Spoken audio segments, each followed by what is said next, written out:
से, कफ से, फीवर से। तो सीजनल अगर आपको जुकाम है, बुखार है या फिर आपके बलगम जमा हुआ है, आपको बहुत ज़्यादा खांसी हो रही है, बहुत ज़्यादा बुखार है, आपको किसी भी तरह का इन्फेक्शन हो रहा है, तो आप ये काढ़ा बनाकर पीजिए।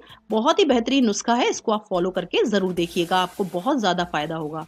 तो यहाँ पर इसको बनाना हम शुरू कर रहे हैं, जिसके लिए एक पैन में हमने 2 ग्लास पानी लिया है। इसमें हम सबसे पहले ऐड करेंगे 2 तेज पत्ते। तो यहाँ पर पूरे 1 दिन के लिए हम काढ़ा बनाकर रेडी कर रहे हैं, तो जिसके लिए 2 ग्लास पानी में आपको 2 तेज पत्ते डालने हैं। फ्रेंड्स, ये जो काढ़ा है बहुत ही बेनिफिशियल है